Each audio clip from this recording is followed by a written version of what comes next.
Please stop printing anime over size T shirts और उसको बेचना प्लीज बंद कर दो। मैं 100 से ज्यादा ब्रांड्स को एनालाइज कर चुका और मैंने एक चीज नोटिस की है सब में, जो सबसे ज्यादा सैचुरेटेड मार्केट में काम कर रहा है वो कमा नहीं पा रहा है, वो प्राइस वॉर में मर रहा है या क्वांटिटी वॉर में मर रहा है। मैं आज इस वीडियो में आपको 11 ऐसी नीशेस बताने वाला हूं जो शॉर्ट विनिंग है और इसमें आपका ब्रांड बहुत अच्छा स्केल करेगा, आप अच्छा प्रॉफिट कमाओगे। तो आपका ज्यादा टाइम वेस्ट ना करते हुए सबसे पहले पे चलते हैं, which is Indian sizing and plus sizes. लोग मोस्टली ब्रांड डिजाइन पे बनाते हैं, फैब्रिक पे बनाते हैं, पर कोई भी फिट को लेके ब्रांड नहीं बना रहा है। आप इंडिया की जो हमारी साइजिंग है उसको पिक कर सकते हैं। वो साइजेस कहाँ से लानी है मैं आपको डिस्क्रिप्शन में एक लिंक दे दूंगा। ऑफिशियल गवर्नमेंट की वेबसाइट है जिसमें गवर्नमेंट ने बताया है 26,000 बॉडीज को स्कैन करके कि this is the fit. But अभी तक किसी ने वो ब्रांड नहीं बनाया जो हमारी इंडियन साइजेस को प्रॉपरली केटर कर सके। सब लोग आजकल सिर्फ बस यूएस यूके की साइज को लेते हैं और उसके हिसाब से गारमेंट बना देते हैं। तो आप अपना पूरा ब्रांड पोजीशनिंग ऐसे रख सकते हैं कि हम आपके फिट्स को जानते हैं आपसे ज्यादा, बिकॉज इंडियन सरकार वो बता चुकी है। सेकंड, आप उसके साथ ही प्लस साइज को अच्छे से केटर कर सकते हैं, तो आप साइजिंग के ऊपर बहुत अच्छा ब्रांड बना सकते हैं। सेकंड इज, आपने स्ट्रीटवेयर सुना होगा, ऑब्वियसली आपने ऑर्गेनिक सुना होगा, ऑब्वियसली आपने सस्टेनेबल सुना होगा, ऑब्वियसली। बट इन तीनों को किसी ने भी अभी तक कनेक्ट नहीं किया है कि आप स्ट्रीटवेयर बेच रहे हो और उसके साथ आप उसको ऑर्गेनिक और सस्टेनेबल वाला टच दे रहे हो। बिकॉज आज के ज़माने में जो भी हमारे जेनजीज हैं, जेन अल्फाज है और आगे आने वाली जेन बीटा भी जो है, उनको एक चीज़ बहुत क्लियर है कि उनको कॉटन ही पहनना है, उनको अच्छे फैब्रिक्स ही पहनने हैं, उनको हमारा एनवायरनमेंट खराब नहीं करना है, पर डिजाइनर स्ट्रीटवेयर चाहिए। तो आप एक पोजिशनिंग वैसी रख सकते हो अपने ब्रांड की कि हम स्ट्रीटवेयर तो बनाते हैं बट जो भी हम फैब्रिक्स यूज करते हैं हम कहीं पे भी हमारे प्लैनेट अर्थ को हर्ट नहीं करते। थर्ड पॉइंट, मुझे लगता है कि ये बहुत अच्छा स्केल कर सकता है, अभी तक इसमें किसी ने नहीं बनाया। और आगे जो भी मैं बताने वाला हूं, मैंने कोई बड़ा ब्रांड नहीं सुना। अगर आपने सुना हो इनमें से कोई भी बड़ा ब्रांड तो पक्का कमेंट सेक्शन में बताना। That is regional pride. अभी लेट्स अज्यूम मैं महाराष्ट्र में रहता हूँ, मुझे महाराष्ट्र की धरती से बहुत प्यार है, मैं सिंधी हूँ, मैं उल्लासनगर में रहता हूँ, मुझे सिंधियत से बहुत प्यार है, मुझे उल्लासनगर से बहुत प्यार है। तो इंडिया इतनी बड़ी है, इतने रीजन्स हैं और हर एक रीजन का अपना अपना प्राइड है। आप राजस्थान से हो तो आपको अपनी प्राइड है, आप साउथ से हो आपको अपनी प्राइड है, आप सेवन सिस्टर्स में से आते हो तो आपको अपनी प्राइड है। तो वो रीजनल एरिया के हिसाब से हम डिजाइनर क्लोथिंग या नहीं तो ऐसे बेसिक प्रिंट्स या कुछ ऐसे कर सकते हैं जिसमें हमारी वो रीजनल प्राइड बढ़े। जैसे वॉरियर वर्ल्ड ने किया, मैं बार बार बोलता हूँ, शार्क टैंक पे वो आ चुके हैं और उन्होंने 20 करोड़ की सेल कर दी जस्ट आर्मी प्राइड को लेके। तो हम आर्मी कि जैसा तो नहीं कर सकते बिकॉज ऑब्वियसली वो कर चुके हैं, हम कुछ और यूनिक सोच सकते हैं, हम अपने रीजनल प्राइड को ले सकते हैं। आप इमेजिन करिए एक वेबसाइट है जिसमें हर एक रीजन के हिसाब से आपको क्लोथिंग मिल रही है और जरूरी नहीं है आप उसका स्टॉक मेंटेन करिए, आप उसको डीटीएफ प्रिंटिंग कर सकते हैं कि जैसे आपको ऑर्डर है आपने प्रिंट किया, स्टिक किया और भेज दिया। फोर्थ पॉइंट इज ऑक्यूपेशन से रिलेटेड क्लोथिंग। आप जब भी आप शेफ को देखते हैं, कोई कुक को देखते हैं, कोई बार्बर को देखते हैं, कोई हॉस्पिटल में कोई नर्स को देखते हैं या कोई डॉक्टर को देखते हैं, सबके कपड़े इतने बेसिक क्यों हैं? हम उसमें क्यों नहीं एक बहुत अच्छा खासा टच डालें जो वो लोग को पहनने में बहुत खुशी हो।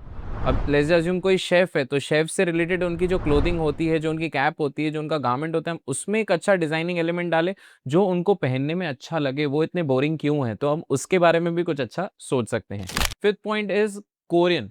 कोरियन कल्चर बहुत अच्छा फॉर्म हो रहा है। मैंने बहुत ब्रांड्स इंडिया में भी दो चार ब्रांड्स देखे हैं जो कोरियन कर रहे हैं, बट जो एक्चुअल कोरियन कल्चर है, जो के पॉप कल्चर है, उसके सेंट्रिक किसी ने सिर्फ एक ब्रांड नहीं बनाया है और ब्रांड बनाया भी तो इतना बड़ा ब्रांड नहीं बनाया है। तो हमें वो जो कोरियन पूरा कल्चर है जो इंडिया जो अभी धीरे धीरे फॉलो कर रहा है और फ्यूचर में भी करेगा, तो उसको प्रॉपर एक कोरियन नजर से देखना है। हमें लिटरली कोरिया विजिट करना चाहिए या ऑनलाइन उसके बारे में रिसर्च करना चाहिए कि कौन सा बड़ा ब्रांड है, उनकी विजुअल आइडेंटिटी असल में क्या है, ना कि Indianised Korean. I am talking about the real Korean culture. हम उसको कैसे इंडिया में ला सकते हैं और एक ब्रांड बना सकते हैं जो सिर्फ कोरियन के पॉप कल्चर के लिए फेमस हो।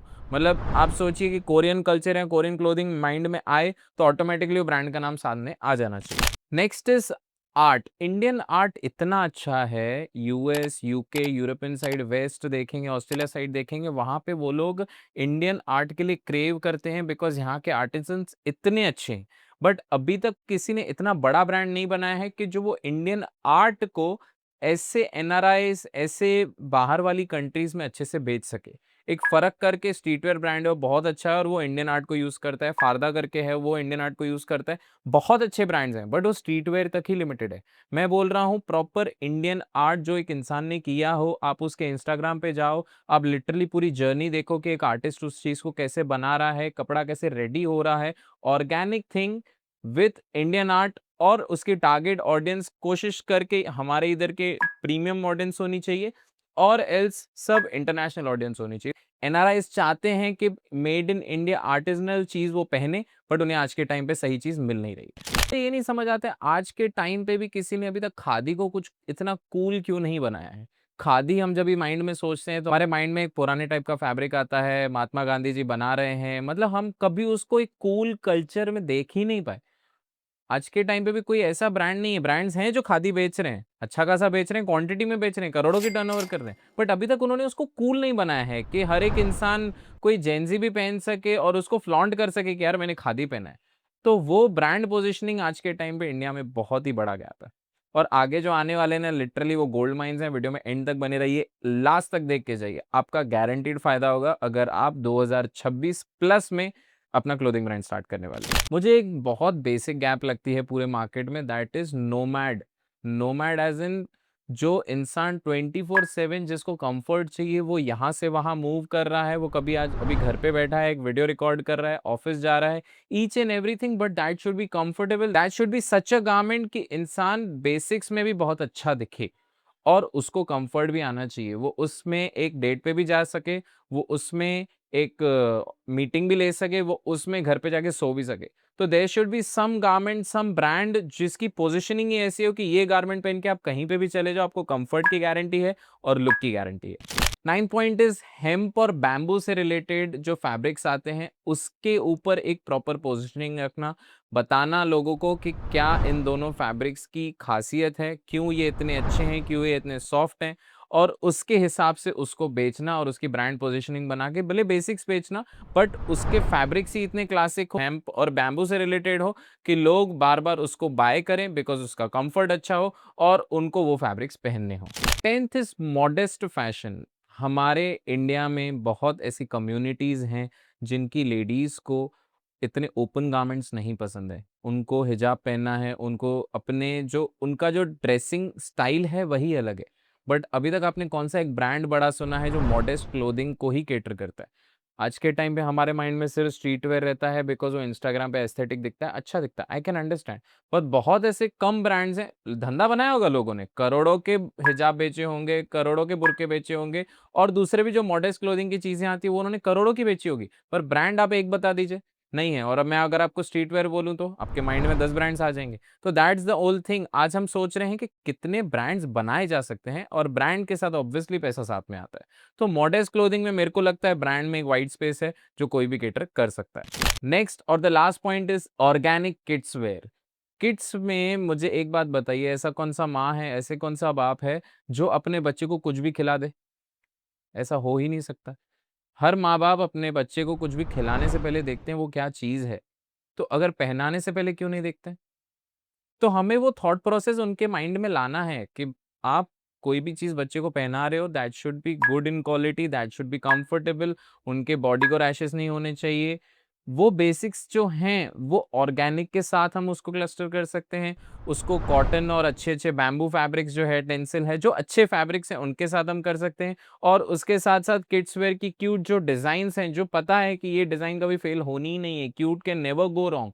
तो क्यूट प्लस ऑर्गेनिक और ब्रांडिंग इस तरीके की कि लोगों को ये बताना है कि प्लीज, जैसे आप फूड का लेबल पढ़ते हो, फूड को उल्टा करके पीछे देखते हो कि क्या कितना है, शुगर कितना है, फलाना कितना है, अगर अपना बच्चे के लिए देखते हो तो आप कपड़े का भी लेबल पढ़ो कि ये कॉटन है, पॉलिएस्टर है, क्या है।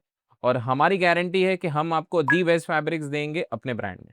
तो ये पोजिशनिंग खाली है। इन 11 निशेस में से आपको कौन सी बेस्ट लगी प्लीज कमेंट सेक्शन में बताओ। तो नेक्स्ट वीडियो में मैं इसमें से जो आपका बेस्ट सिलेक्शन रहेगा मैं उसका लिटरली पूरा पोस्टमार्टम करने वाला हूँ। सोर्सिंग कहाँ से करनी है, ब्रांडिंग कैसे करनी है, लेना कैसा है, बेचना कैसा है, ईच एंड एवरीथिंग मैं आपको पूरा एक लॉन्ग फॉर्मेट वीडियो में बताऊंगा। बाकी शेयर करिए वीडियो उस इंसान के साथ जिसके साथ आप अपना क्लोथिंग ब्रांड स्टार्ट करने वाले हैं। कमेंट करिए, अगर आपकी कुछ भी क्वेरी है तो लाइक करिए। ऐसे वीडियोस देखने के लिए मिलते हैं बहुत जल्दी। सी या।